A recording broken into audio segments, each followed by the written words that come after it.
Hello everyone, welcome back to my channel. I hope आप सभी बहुत अच्छे होंगे। तो चलिए बिना टाइम वेस्ट किए बढ़ते हैं आज के टॉपिक की तरफ।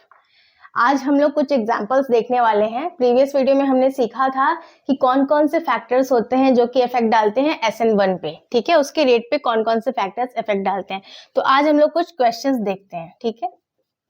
अब सबसे पहले सपोज कीजिए अगर हमने कोई एक क्वेश्चन ले लेते हैं, जैसे अगर हमने ले लिया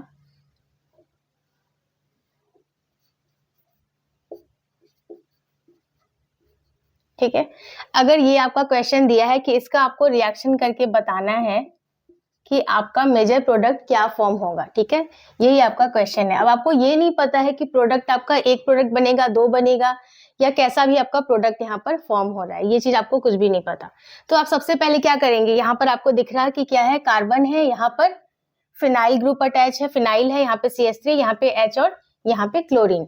तो सबसे पहले तो ये क्या होगा कि ये वाला आपका बॉन्ड ब्रेक होगा, यानी इस पर माइनस चार्ज, इस पर आया प्लस चार्ज।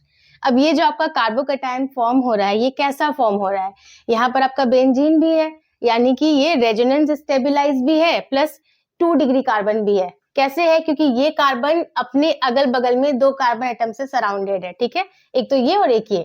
तो 2 डिग्री भी है, प्लस ये रेजोनेंस स्टेबिलाईज भी है। इट मीन्स ये बहुत ज्यादा स्टेबल है, ये हाईली स्टेबल है।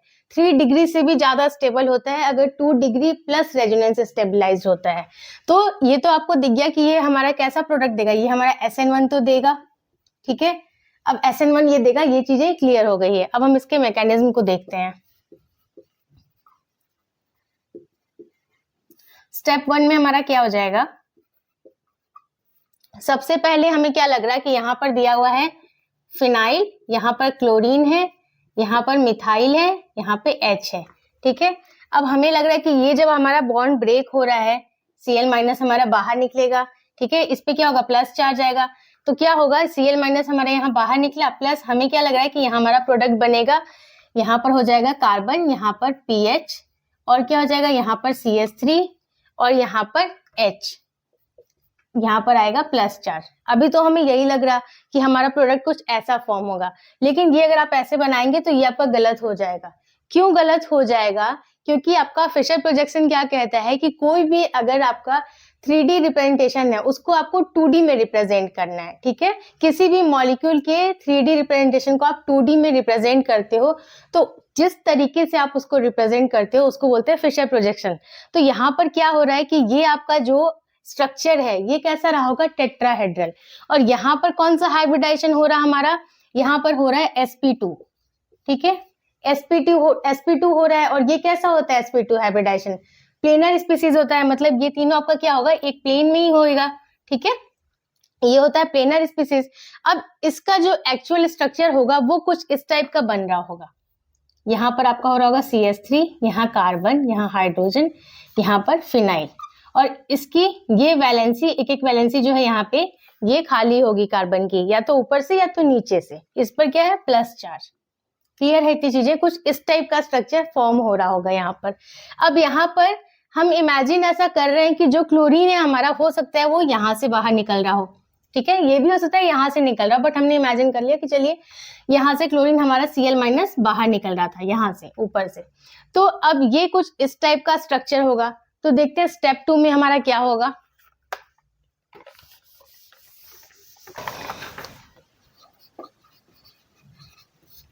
अब हमारा स्ट्रक्चर कुछ इस टाइप का फॉर्म हो रहा है, यही तो फॉर्म हो रहा है हमारा। क्या लिया है हमने लिया है यहाँ पर CH3, यहाँ पर है H, यहाँ पे है PH फिनाइल, और ये इसकी वैलेंसी हमारी खाली है। यहाँ से क्लोरीन कहीं से बाहर निकला, ये भी ऊपर ही घूम रहा है, ठीक है, ये कंप्लीटली बाहर निकलता नहीं, आपको पता होगा, ये यहीं पर कहीं अभी घूम रहा है। तो अब यहाँ पर जब आपका रिएक्शन हो रहा है तो हमारा प्रोडक्ट क्या फॉर्म हो जाएगा।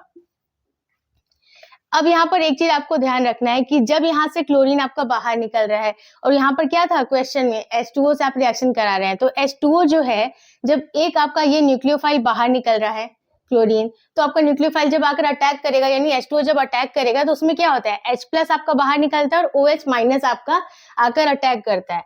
तो वो OH- आपका कहाँ से अटैक करेगा, इट मीन्स ये ऊपर से आकर अटैक करेगा या यहाँ नीचे से, कहीं से भी कर सकता है।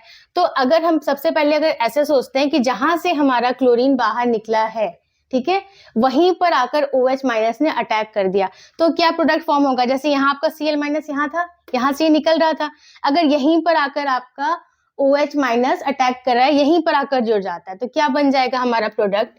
हमारा कुछ इस टाइप का प्रोडक्ट बन जाएगा और यहाँ पर OH आकर आपका अटैक कर रहा है। ठीक है, यही तो हो रहा है, यहाँ से हमारा क्लोरीन बाहर निकला था, यहीं पर आकर अटैक कर दिया OH ने, तो ये हमारा प्रोडक्ट फॉर्म हो गया। वहीं पर अगर मान लेते हैं कि जहां से हमारा क्लोरीन बाहर निकला था उसकी अपोजिट डायरेक्शन में आकर OH माइनस ने अटैक करा, तब क्या प्रोडक्ट हमारा फॉर्म हो जाएगा? अब हमारा क्लोरीन तो इधर से निकल रहा था ना, इसके अपोजिट तो यही चीज हुई, तो यहाँ पर आकर आपका OH माइनस अटैच हुआ। ठीक है, क्लियर हो रही चीजें आपको? तो हमारा कुछ ऐसा स्ट्रक्चर फॉर्म हो जाएगा। अब ये वाला जो स्ट्रक्चर फॉर्म हुआ है आपका, इसमें क्या हो रहा है, जहां से हमारा Cl माइनस निकला था वहीं पर आकर OH अटैक करा है, वहीं पर आकर अटैच हुआ है OH माइनस। इट मीन्स ये जो चीज आपका जो स्ट्रक्चर था वो सेम एज इट इज यहाँ पर OH माइनस आकर जोड़ रहा है जहां से क्लोरीन निकला, इट मीन्स वो रिटेन कर रहा है। तो यहाँ पर जो हमारा प्रोडक्ट फॉर्म हो रहा है वो कैसा हो रहा है? रिटेंशन का प्रोडक्ट फॉर्म हो रहा है। ठीक है, यहाँ पर क्या हो रहा है, जहां से हमारा क्लोरीन बाहर निकला था उसके अपोजिट डायरेक्शन में आकर OH माइनस ने अटैक किया, तो यहाँ पर जो प्रोडक्ट बना वो कैसा बन गया? इन्वर्जन का प्रोडक्ट बन गया। इतनी चीजें आपको अभी तक अच्छे से समझ आने लग गई होंगी क्योंकि आपने काफी इस बारे में पढ़ रखा है ऑलरेडी। ठीक है, अब जो हमारा रिटेंशन का प्रोडक्ट होता है वो ज्यादा बनता है या इन्वर्जन का, या इक्वल बनता है? रिटेंशन का प्रोडक्ट हमारा थोड़ा सा यहाँ पर ज्यादा बनेगा। ठीक है, सॉरी, रिटेंशन का प्रोडक्ट यहाँ पर हमारा थोड़ा सा कम बनेगा, यानी ये बनेगा आपका लेस देन 50% और इन्वर्जन का बनेगा मोर देन 50%। अब इसके पीछे क्या कारण है? ये आपने पहले पढ़ा है कि इन्वर्जन का प्रोडक्ट आपका ज्यादा क्यों बनता है, क्योंकि मान लीजिए कि जहां से क्लोरीन आपका बाहर निकला है, जैसे यहाँ से मान लीजिए क्लोरीन आपका बाहर निकल रहा है। ठीक है, अब अगर यहीं से आकर OH माइनस अटैक करना चाहेगा तो क्या होगा? ये इसको रिपेल करेगा, बट यहाँ से अगर OH माइनस अटैक करना चाहेगा तो उसके लिए ज्यादा इजी पड़ेगा क्योंकि यहाँ पे तो वैकेंट है ना, तो यहाँ से वो डायरेक्टली इजिली अटैक कर सकता है। इसलिए हमारा इन्वर्जन का प्रोडक्ट कंपैरेटिवली ज्यादा बनता है रिटेंशन से। ठीक है, तो यहाँ बन गया रिटेंशन का प्रोडक्ट, यहाँ बन गया हमारा इन्वर्जन का प्रोडक्ट। अब आपने पहले पढ़ा होगा RS नोमेनक्लेचर के बारे में, उसमें क्या होता था कि यहाँ पर जैसे हम देख रहे हैं कि यहाँ पर ये आपका कार्बन एटम जो है ये कैसा है? कायरल है। कायरल क्यों है कि हमने अभी जो क्वेश्चन लिया था उसमें हमने कैसे लिया था? ऐसे लिया था ना, हमने यहाँ पर लिया था हमने फिनाइल। ठीक है, यहाँ पर हमने ले लिया था आपका Cl, यहाँ पर हमने ले लिया था CH3, यहाँ पर हमने लिया था हाइड्रोजन। ठीक है, तो ये जो कार्बन एटम आपका है ये कैसा है? कायरल कार्बन एटम है, क्योंकि कायरल कार्बन एटम कौन से कार्बन एटम होते हैं? जिनकी चारों वैलेंसी डिफरेंट हो। तो यहाँ फिनाइल है, यहाँ क्लोरीन, यहाँ हाइड्रोजन और यहाँ पर मिथाइल है, तो ये है हमारा कायरल कार्बन एटम। तो इसके लिए हम RS नोमेनक्लेचर में कैसे करते थे कि हम नंबरिंग करते थे। किस तरीके से नंबरिंग करते थे? प्रायोरिटी ऑर्डर के अकॉर्डिंग। अब प्रायोरिटी ऑर्डर भी कैसे लेते थे? जो एटॉमिक वेट होता है आपका उसके अकॉर्डिंग हम नंबरिंग करते हैं। तो यहाँ पर अगर मैं बात करूं तो यहाँ पर सबसे हम फर्स्ट नंबर किसको देंगे? सबसे ज्यादा एटॉमिक वेट किसका हो जाएगा? क्लोरीन का, तो हम इसको दे देंगे फर्स्ट नंबर। ठीक है, अब यहाँ पर ये आपका फिनाइल है तो इसको हम सेकेंड नंबर देंगे। क्यों देंगे? क्योंकि यहाँ पर देखिए, यहाँ पर भी कार्बन है, यहाँ पे भी कार्बन। अब फिनाइल का अगर आप स्ट्रक्चर बनाएंगे तो ये ऐसा ही तो फॉर्म होगा। ठीक है, डबल बॉन्ड है तो डबल बॉन्ड की प्रायोरिटी हाई होगी, तो इसको हमने दे दिया सेकेंड नंबर। क्लियर है ना? फिनाइल को हमने सेकेंड नंबर क्यों दिया है? यहाँ डबल बॉन्ड है इसलिए। अब ये हो गया सेकेंड, इसको हमने दे दिया CH3 को थर्ड नंबर, और ये हो गया फोर्थ हाइड्रोजन। और हमारा जो RS जो आपका नोमेनक्लेचर होता है उसमें एक रूल होता है कि जो सबसे लोवेस्ट प्रायोरिटी होती है, इट मींस इसमें 4 अगर हमने नंबरिंग करी तो जो फोर्थ नंबर है वो हमेशा वर्टिकल वाले को मिले। तो ये हाइड्रोजन वर्टिकल में ही तो है, इसे हमने दे दिया लोवेस्ट प्रायोरिटी, फोर्थ प्रायोरिटी। तो ये सारे रूल को सेटिस्फाई कर रहा है आपके। ठीक है, अब यहाँ पर आप देखिए, यहाँ पर जो रोटेशन हो रहा है आपका वो कैसा हो रहा है? 1 2 3, यानी ऐसे हो रहा है कुछ। कैसे हो रहा है? एंटी क्लॉकवाइज हो रहा है। ठीक है, क्लियर है? ये रोटेशन हमारा एंटी क्लॉकवाइज है। एंटी क्लॉकवाइज वाले को हम क्या बोलते थे? एस बोलते थे। याद है ना आप लोगों को ये सारी चीजें? एंटी क्लॉकवाइज है, इट मीन्स ये एस है। अब इसमें हम चेक करते हैं, हमने जो प्रोडक्ट बनाया है ये, अब यहाँ पर जो हमारा प्रोडक्ट फॉर्म हुआ है इसमें अगर हम नंबरिंग करेंगे तो फर्स्ट नंबर हम किसे दे देंगे? फर्स्ट नंबर हम देंगे इसको, क्योंकि ऑक्सीजन का एटॉमिक वेट ज्यादा होगा, इसको हमने दिया फर्स्ट नंबर। अब फिनाइल में क्या है, यहाँ पर डबल बॉन्ड है तो इसको हमने दिया सेकेंड नंबर, CH3 को दिया हमने थर्ड नंबर और हाइड्रोजन को फोर्थ नंबर। ठीक है, अब यहाँ पर भी जो आपका रोटेशन हो रहा है वो कैसा हो रहा है, एंटी क्लॉकवाइज हो रहा है, 1 2 3। ठीक है, एंटी क्लॉकवाइज हो रहा है, इट मींस S है ये भी। क्लियर है।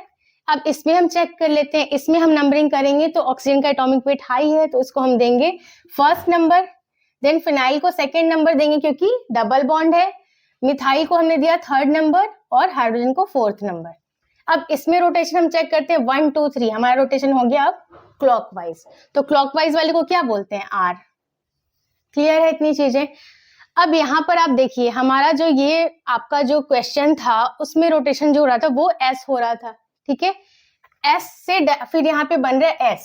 ठीक है, यानी ये S से आपका फॉर्म हो रहा है S, तो जब S से S बन रहा है तो क्या बनेगा आपका प्रोडक्ट, रिटेंशन का, क्योंकि जो था वही तो बन गया, S से S बन गया, तो ये हो गया रिटेंशन।